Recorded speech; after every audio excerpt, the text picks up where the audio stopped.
Hi everyone, it is great to be with you all today. I'm going to share my screen really quickly. I was so thankful that Erin and Jessica asked if I would share information with you about a new app that we have at VCOM. And Jessica, if you'll just let me know if anybody has any questions. I'm not sure how we're doing that, if we're doing it over chat or just if you'll let me know. I will. I certainly, we were excited to share this information at ACOM in the spring and hope to have the opportunity to share more information in person whenever that opportunity arises. I have in front of you, this is a presentation that we used for ACOM. I certainly want to give credit to Dr. Fidel, Dr. Stoner, and our first year student, Chris Daniel Beretta, who have work. So we're a team and we all jump in. Dr. Fidel is the lead investigator for our research project. We received funding through VCOM through a program called REAP, which is a way to internally get grant funding for research projects. And so we were afforded the opportunity through that program to develop this app. And I'm excited to share with you a little bit today about what we have been doing on our campus. First and foremost, we have learned that we are not technologically savvy and our students are, which is wonderful. So we've learned a lot and it's been a fun way to approach making sure that our students have mental health resources right in their hands. So I'm gonna jump right in to kind of going through the objectives for today. We'll describe the design and implementation of the app that we have on campus, and then share with you a little bit about the impact of the app with our students, which this data we launched in January of 2020. And as you can imagine, with the timing of COVID and things shutting down, it was a very useful tool, but we also were not able to do some of the pieces that we had planned as far as in-person focus groups and things like that, and marketing for the program. So we'll share a little bit of what our current usability is, and my goal today really is to share with you the content of the app and spend some time exploring what that looks like.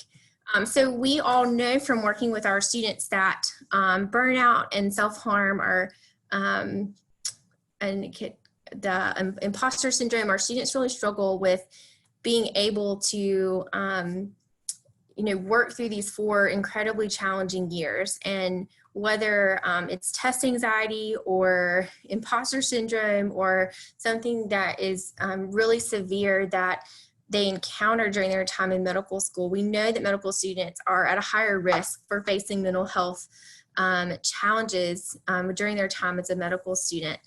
Rates of depression, suicide are higher among medical students.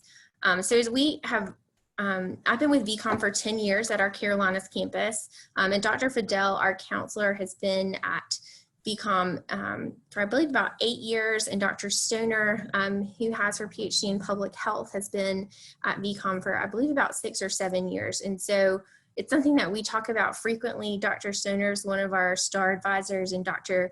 Fidel being our counselor, and myself in student affairs, we talk a lot about how do we help our students? How do we help our students that just need the reminder to do a mindfulness exercise, and those that have more severe issues that we need to address and be able to screen and alert so that we can get them the help that they need.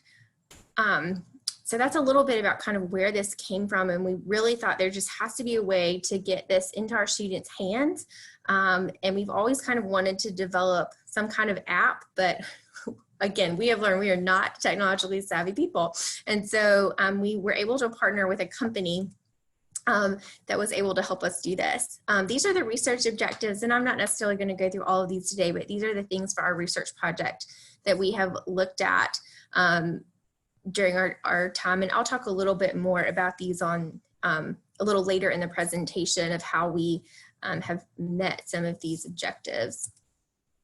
So to tell you a little bit about the app development, over on the left side of the screen, you will see a screenshot of what the app looks like. We collaborated with a company that's local in Spartanburg called Sharpen. They focus on building resiliency. They have apps for a wide range of organizations, colleges and universities, police stations, the United Way, Veteran Affairs. They have all kinds of different platforms. And so a lot of the content that's within the app was already developed, and then we developed some specific to BCom students. It's HIPAA and FERPA compliant social network. It provides just a ton of different resources. And again, we're going to go into it in just a minute, and I'll show you some of those things and some that we built specifically for BCom. The content and design is rooted in 8 evidence-based protective factors for resiliency. We looked at a lot of research that talks about resiliency and building resiliency in medical students, that if we're able to build their resiliency, they're able to better work through mental health challenges that they may face during their time as a medical student. And so there is a neat game component of the app where they build resiliency points. We haven't quite figured out what we're going to do with those points, but they're allowed to earn them nonetheless. And so again, the goal of the project and the goal of the app is really to develop medical student resiliency and overall wellness. Before you see the 8 protective factors, so this is really on the foundational level what the app is built upon. Improving coping skills, building connections, improving critical thinking, improving mental wellness, building healthy relationships, fueling the body and mind. So there's a lot in there on mindfulness, on meditation. A lot of students don't actually know how to do some of those exercises. So we provide some tutorials within the app that provide students with those, the ability to build those skills that they can use before exams and things like that. Shifting the mindset from not just managing stress, but for managing stress in daily life. So not taking in an acute critical view on stress, but taking it as something that as a physician, you are likely going to have some level of stress for your entire life. And so we want you to be able to develop the coping skills to handle that on a day-to-day basis and know the resources that are available to you if it gets to a point where you don't feel like you can cope with that. What can you do? Who can you reach out to? And delay gratification. As we know, our students are everything is instant. I want an instant answer. I want an instant solution. I want you to tell me instantly what the answer is to my problem. And so a lot of mindfulness activities to develop and mature some of those skills in our students that really they can use for their entire life and throughout their entire time as a physician. So first to look at a little bit of, and this is a little bit more on the research side, but I think it's important to kind of share in knowing what our project was all about. The first variable that we looked at is resiliency, and we did this through the brief resiliency scale, which is measured at the baseline. So when they register, they come up to a screen, they consent to participate in the study. And they are given a survey, so that they'll take that at the very beginning when they register at 6 months and a year. So we're able to see, hopefully, a trend in their resiliency grow over time, which it'll be really interesting in a year from now to be able to tell with our first year students that came in and received this information at orientation, what that looks like at the end of their first year. We looked at usability metrics, so looking at how often they use the app, when they use the app, we're able to essentially look at over the course of a day or a day in a month or throughout a month when the app is really popular, when people are logging on, is there a certain time of day, what does that look like? So we're able to take a look at that. Evaluation of the app, so the students are able to give feedback, because we wouldn't be good student affairs practitioners if we didn't give the ability for the students to share that with us, to share if it helps them connect other students to resources in the community, that kind of thing. Demographic information, so you'll see that that includes age, medical school year, and gender identity, to be able to look at within those 3 categories, are there any trends within usability of the app? And then resiliency scale points. So this is the gaming function of the app to really look at based on how many resiliency points they gain and earn throughout their time using the app. If at a certain level we're seeing a higher level of resiliency through the BRS. So again, this is some of the research piece of the app. So we provided the students with the app during our launch in January. So that was for our current second year students and our current third year students. We sent the information out to our third and fourth year students for them to review. And so we saw a lot of students really engage with the app early on. We saw some decline. We would send out some reminders and things like that, and it would pick back up. And then this year for orientation, we essentially shared the information with our students at the very beginning. So they had this during orientation in order to get onto the app. In looking at the content of the app, so kind of our method of approach to developing and delivering content through the app, it's divided into four categories: cope, thrive, nourish, and heal. These are four categories that Sharpen, the company that we partnered with, had already developed. And essentially we were able to reorganize the material in these categories, as well as building modules within them to best fit the needs of our students. So we developed an evidence-based mobile application with modules on stress management, improving coping skills, healthy relationships, mental health education, and mindfulness. So we developed these 5 modules that are kind of homegrown from VCOM. And again, we are complementing material that Sharpen already has.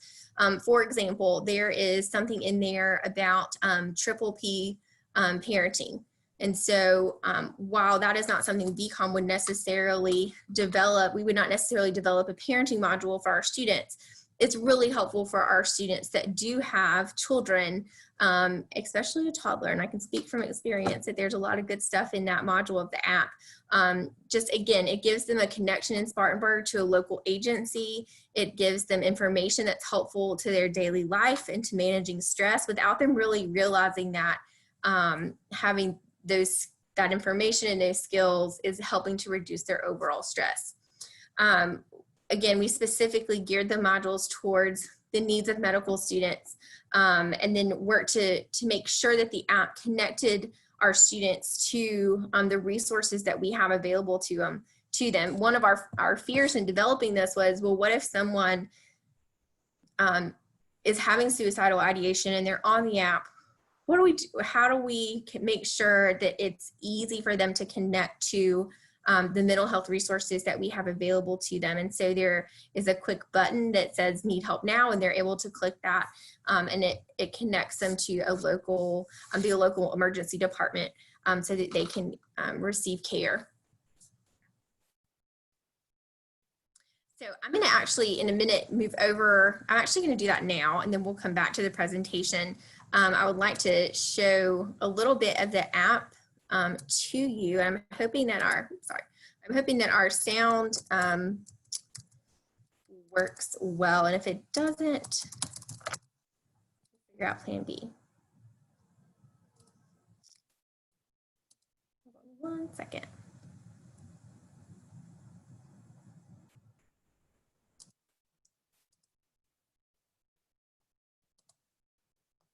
Are there any questions so far?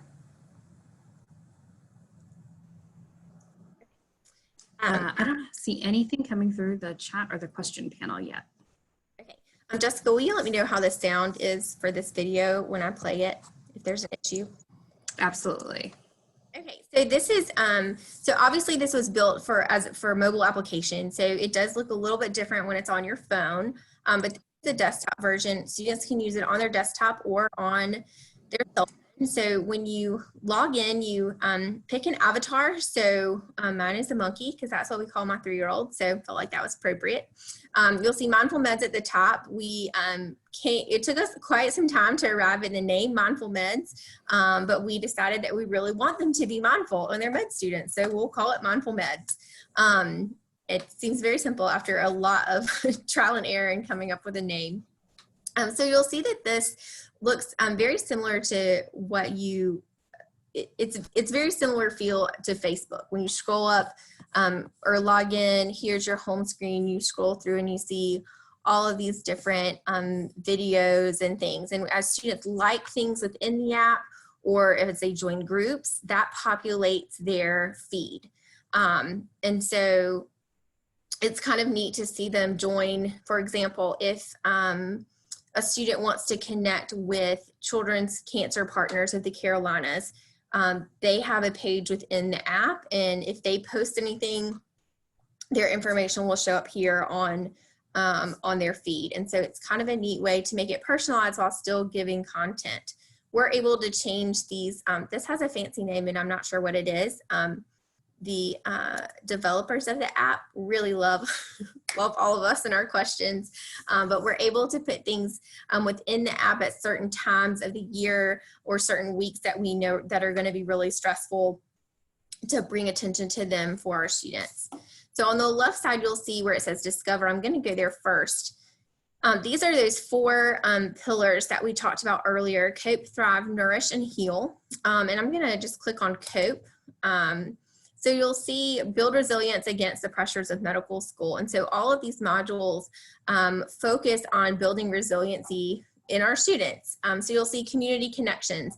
That's there because we want them to be able, developing those interpersonal skills, having those connections outside of class, being able to go and volunteer somewhere so that you can remember why you are going through medical school and what your ultimate goal is. Coping with on-the-job trauma. So this was actually one developed for the Veterans app, but it fits really well with our students, especially when they experience the death of a patient for the first time. Compassionate communities. Cope artwork is a really fun one. If our students have a piece of art that they have created, they're able to upload it here to share. Improving coping skills. Messages to med students. I'm going to pop into this one because this is one that we developed out of our work with Sharpen. So you'll see that there's a table of contents here at the top, and it falls into public health for Dr. Stoner. This is Dr. Stoner, one of the researchers on the project. You'll see some quotes, some other information, 10 cardinal rules for surviving medical school, which are just kind of quick little blips of information to provide to our students. Dr. Fidel, this is Dr. Fidel. She is the primary investigator on the project. Managing expectations. I can't tell you how many times we've had those conversations with our students about they expect to get straight A's, and that's not the way that it's going to be in medical school. And so being able to help them develop the coping skills to manage that. And what's beautiful about this is that they can watch Dr. Fidel, their academic counselor, talk about managing expectations while they lay in their bed at night, well, probably way later than we want to imagine, and feel that stress before they go to sleep. It's something where they can have just kind of a resource right there in their hand to be able to kind of develop those coping skills and to recognize that maybe their expectations are a little bit unrealistic or unreasonable given what they're facing in medical school. So this is one of the modules that we developed.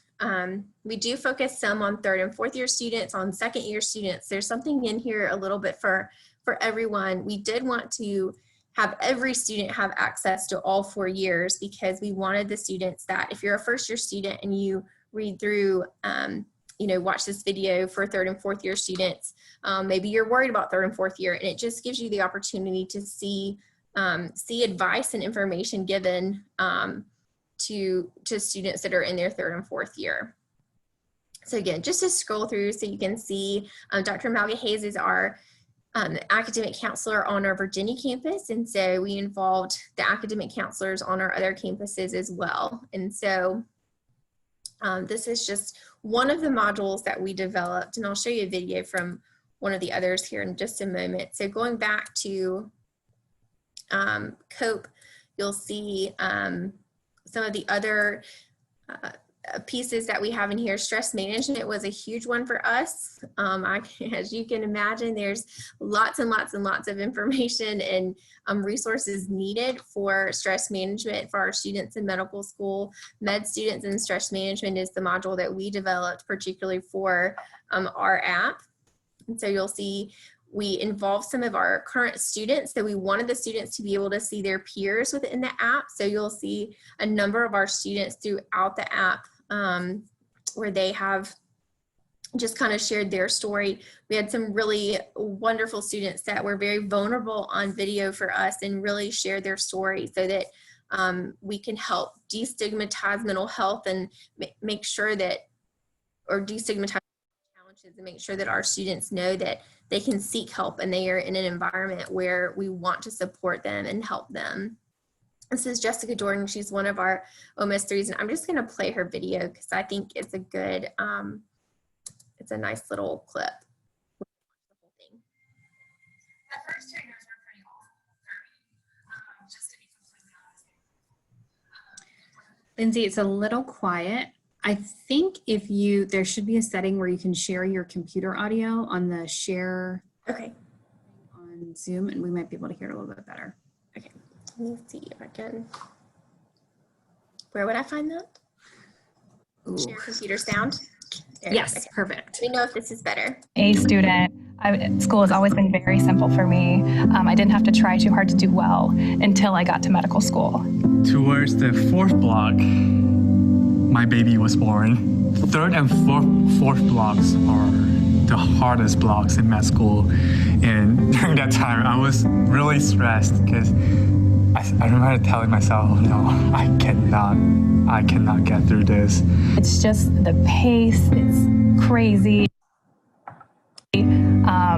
The testing schedule is insane, and it's just everyone expects your very best 100% of the time. I had to realize that being an A student in medical school wasn't going to be my reality. And that's okay. My patients aren't going to ask what I made in pathology. I remember the day when she was born. I was in the room with my wife, and I was studying, literally. I was studying for my pathology test. I think about when it starts to affect your daily life, when it starts to affect your schoolwork, when it starts to affect things at home. You know, people always say the hard part about medical school is getting in, and that is such a lie. So once you get there, the hard work really starts. You go into it thinking it's going to be hard. Everybody said it's difficult. My dad's first cousin is a pediatric urologist, and when I asked him when I was in high school, can you give me some tips on, how to get into medical school? He told me, don't go to medical school. It's definitely easy to start worrying and to blow things way out of proportion. One mistake does not mean you're not getting into residency. There's a buildup until it does start to affect that. So really noticing it when it's starting to before it gets to that point, I think can be very valuable. I don't feel stress. I don't feel stressed, but I don't know how to explain not feeling stressed. I'm very confident in who I am, what my abilities are. For me, going to the gym is kind of a little bit of everything. So it covers the physical aspect of it, but it's also an hour that I don't have to think about anything else. So it's just me with my headphones on, listening to music. So that's really therapeutic for me to do that. I like to cook. So as you can see, there's a lot of different faces in this video. We had our discipline chair for family medicine, our associate dean for graduate medical education, just having lots of different voices talk about the fact that it's okay to not be okay. And medical school is certainly a time when you feel that. And while we didn't want this to be something that scared them, we also know that they're not going to come into the app if they are feeling okay. And so especially into this part of it. So we wanted them to hear those messages and know that they're not alone and that they do have resources and people available to them. I'm going to hop over into one of the other tracks. So you'll see COPE. There's a lot in COPE there. This is one of the larger modules. And obviously it was one of our core objectives in our research project is to develop coping skills and resiliency. So there's lots in there. Thrive was the next one, develop strategies for being your best self. And so this is where you'll see some of that financial stress, mindfulness activities, early childhood development for our students that our parents, how to teach stress management in children when they get stressed and how to help them manage stressful times in your family, practicing mindfulness. So there's lots of good stuff in here for our students to really focus on thriving and not just surviving. Nourish, Fuel Your Mind, Body, and Spirit. We thought that was an appropriate title as an osteopathic medical school. So here's where we have a lot about mindful eating. So we, our students that struggle with eating disorders or with eating nutritional meals throughout the block when they're in medical school and not taking the time to cook and take care of themselves. Lots about self-care. We have a lot of athletes, and the athlete health module or track was actually built for USC Upstate for their athletics program. And so, but there's so much good content in here, and we have so many students that are former athletes or that were did club sports, and so there's lots in there that's really, really valuable. And then heal. So there's also, this is where a lot of our module development occurred. So anxiety disorders, depression, eating disorders, PTSD. This is where we spent a lot of our time in module development. I'm going to click on anxiety disorders first. So med student test anxiety and med student anxiety. These are two that we spent a good bit of time developing because our students, it's probably the primary thing that our students come to us in regard to mental health and struggle with. And so I wanted to show this video as well. When you do have somebody in front of you that, or just in passing, one of those friends in the peripheral circle that's struggling with grades, with just behavioral health problems, just with life in general. I mean, how do you create that empathy? I think when it comes to a friend group or people I know better, I don't know how to do that. It's definitely a struggle. I've cared for some of our students over the years before I became faculty.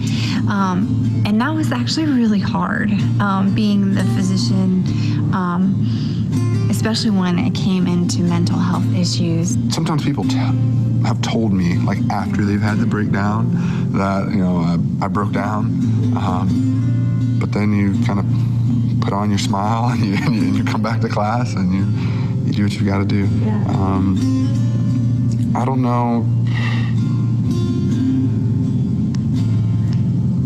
I don't know if that's handling it incorrectly. Now that I'm seeing patients and hearing their stories and, working with them to find the right treatment, with medication, with counseling, with lifestyle choices, all of that, like, it's so obvious that so many people would benefit from this if there just were a little less stigma. BCom kept advertising, mental support, but there was a stigma in me. I did not want to seek help. Yeah.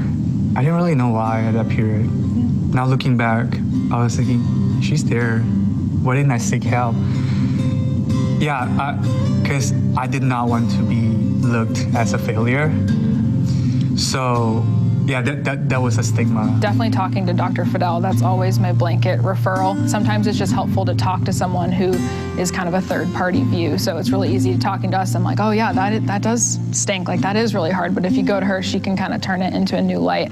I had a family member pass away this past year, my first year, and I didn't really I was processing it the best I could with the little time I had, but it was kind of a long, drawn-out experience, and I just sat in Dr. Fidel's office for like an hour one day, and it was great. It was really cathartic. It felt great after. I can speak for VCOM in that all the faculty here are so supportive and are willing to hold your hand and help you get the ball rolling. It's good to seek therapy just to make sure that you're maintaining, that you're staying in a good place. Why wait? With osteopathic medicine, and I think the future of medicine in general, we're looking at wellness and we're looking at prevention, and I don't see why mental health can't be any different than that. I think preventing people from developing these issues, or kind of assisting people on their path, or maintaining their mental health is just as important as addressing it once a person feels like they need it. So again, that was just another short clip of really working to destigmatize asking for help in medical school. And you'll see that there's a number of videos throughout. I am going to play just one with Dr. Fidel. So you've heard our students talk about her a lot, and to hear her speak in some of our videos is she's just really... What we know is that medical students experience anxiety and anxiety disorders significantly more than people in the general population. We know that for anxiety disorders and also for depression. But with anxiety, there's obviously a spectrum, ranging all the way to something like generalized anxiety disorder, which would require clinical attention. And then, to the other end where people are just experiencing high levels of anxiety.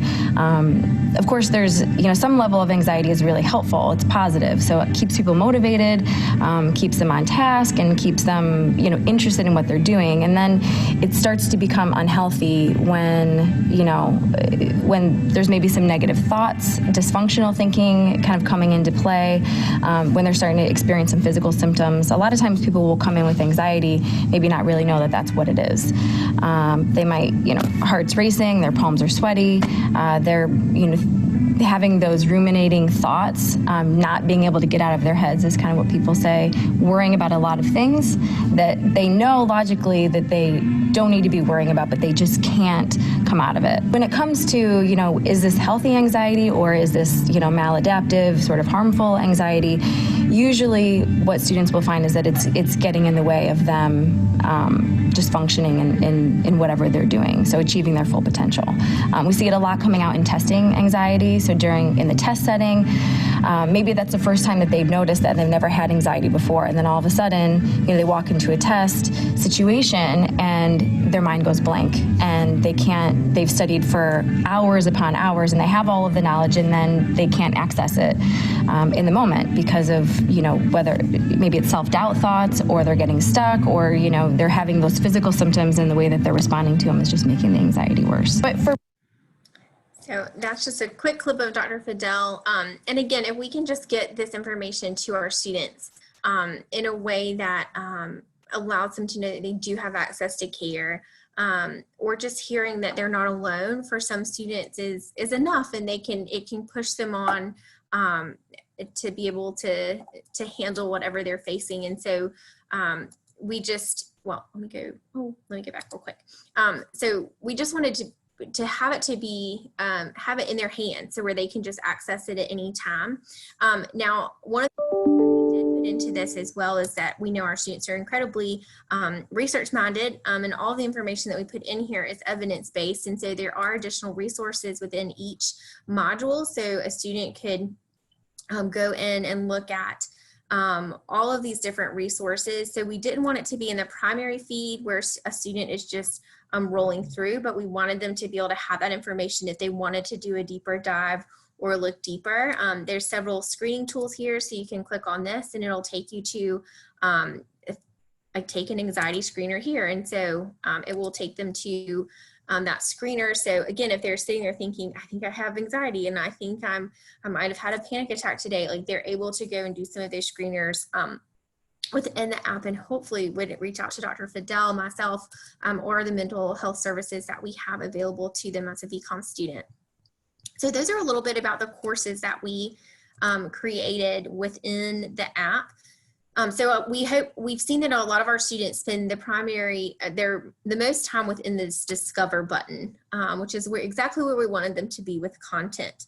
If you clicked on connect, there are, so first we have COVID resources, which is a wonderful resource for our students. It has lots of links in there to various resources for COVID. This crisis hotline is really important. So they're able to call this from their phone. They click the button and it will call the National Suicide Prevention line.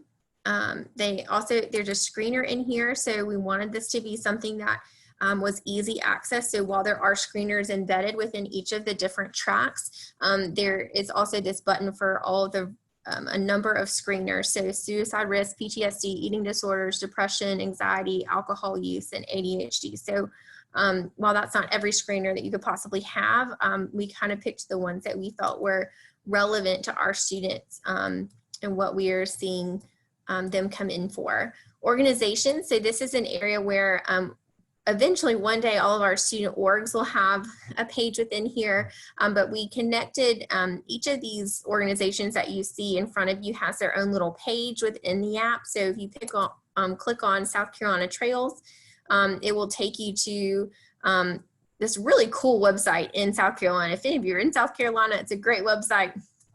It connects you to all of the different walking trails within Spartanburg, or within the state of South Carolina. So all of the parks, it shows you literally every space of trail. And there's lots of different things in here that are relevant to Spartanburg, but also some national things like Spartanburg B-Cycle. It's a B-Cycle. You can rent a bike for 30 minutes or an hour.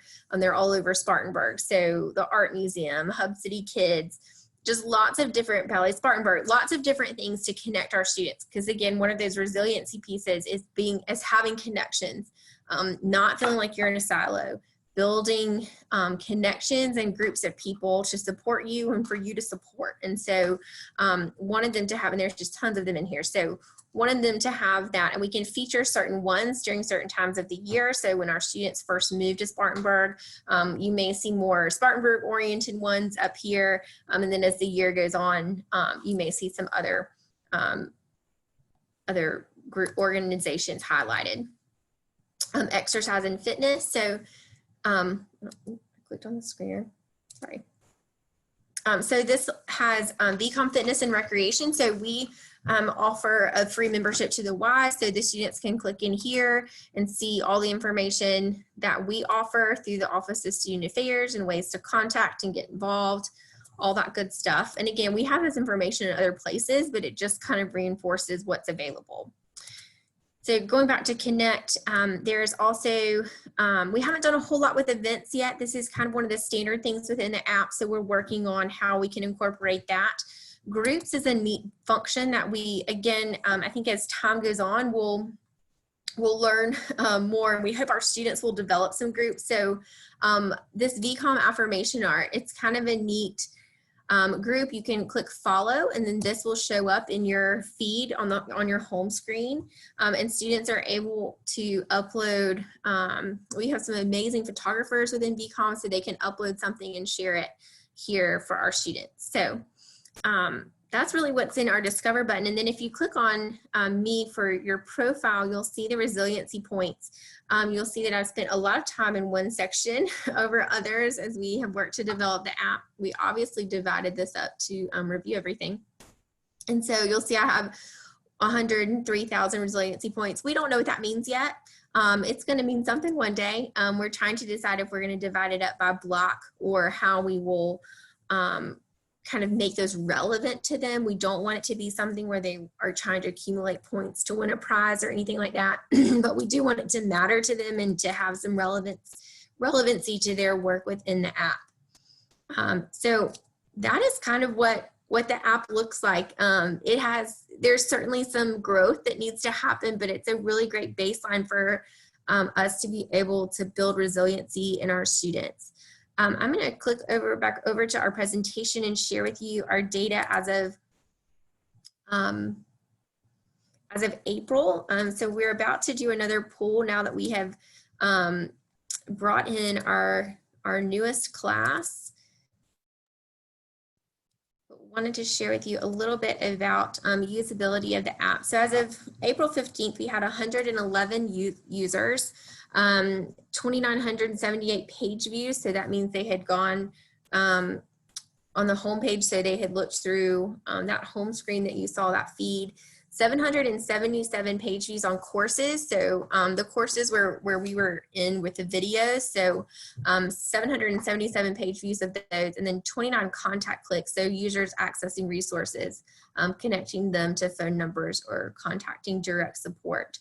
And you'll see that over here on the right hand of the screen, this graph shows where they're spending a lot of their time: messages to med students and anxiety, coping with on-the-job trauma. So you can see, we are able to see exactly where our students are spending a lot of time. As of last month, we had over 100 of our first year students engaged in the app. And so we're excited to continue that research with them to really see where they are utilizing the app the most. And our plan is to continue to develop content for the app. I think the next thing that we are going to work on is coping skills in regard to losing a loved one. And then we're going to do some really neat things with multicultural education and diversity, equity, and inclusion, focusing on grit, which is a really neat component of the app as well. So that is all I have for today. I'm happy to take any any questions that the groups has, or share any additional information.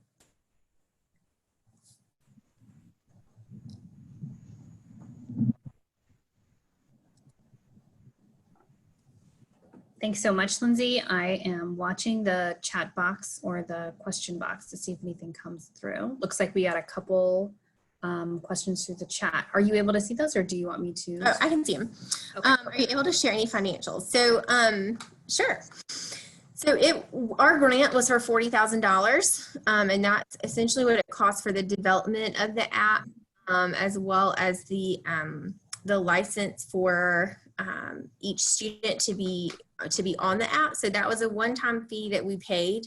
And then for this upcoming budget year, we requested $8,500 for module development, which we can do about 5 modules for that cost. And the company is really good about working with us to develop, like, we stretched it pretty far as getting a lot of content built out. They come on campus, they do the interviews, they do all of the editing, and putting the videos together, and then adding content. The other beautiful piece about this is that they add a lot of content to the app every day, and especially every week. So there's new content in there, because there's a lot of generic things that they can run throughout all of their Sharpen platforms. And so that has been really nice too, because when we switched over to being virtual in the spring, and I imagine you all felt the same way, we were just trying to keep our heads above water and get everything transitioned to being online. And they were just putting all this COVID resource information out there, and,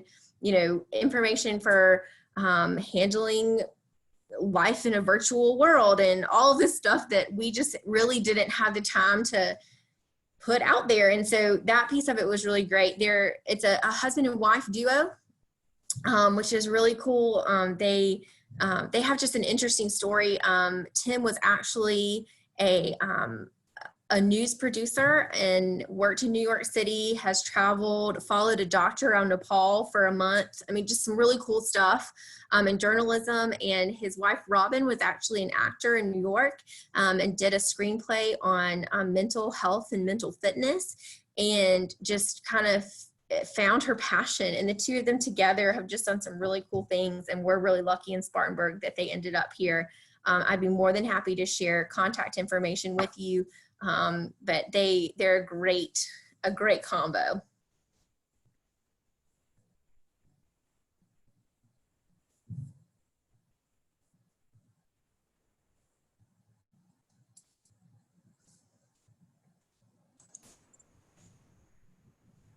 There's one question through the Q&A boxes. Do you plan on rolling this out publicly? So we've talked a lot about that, about how to share this. So we actually, on the VCOM campuses, we haven't rolled this out to our other campuses quite yet.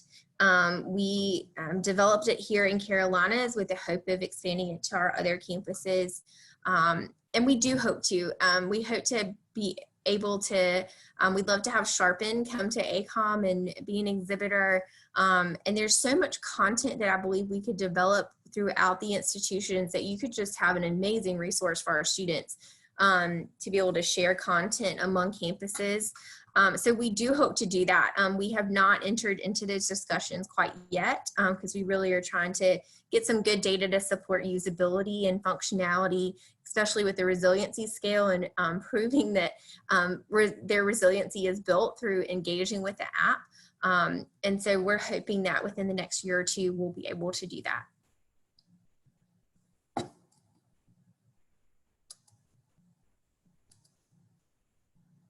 And again, I'm one of many. And so I think that, you know, my partners in this, if Dr. Fidel and Dr. Stoner and Dr. Garner on the project as well, and Robin and Tim Farrell who work with Sharpen, it took a solid team. And I will say from a development standpoint, it took a lot of work and a lot of hours.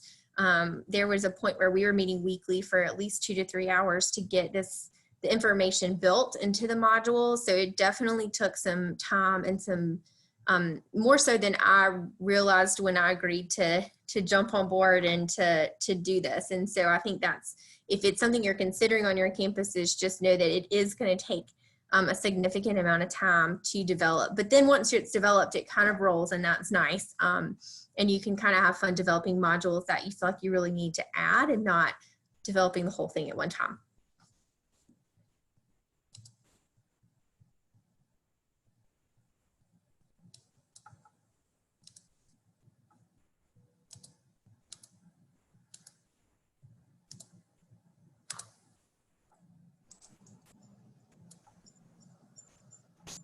All right, are you, Lindsay, are you okay to wrap up? Yeah, that's perfectly fine. Thank you for giving me the opportunity to share with you guys today. Yes, thank you all, especially to Dr. Ridgway for joining us today. This has been an excellent session. As a reminder, it's being recorded and will be posted on our website. We'll send out a link when that recording is ready. But thank you all again. And with that, I'll give you back 12 minutes of your day.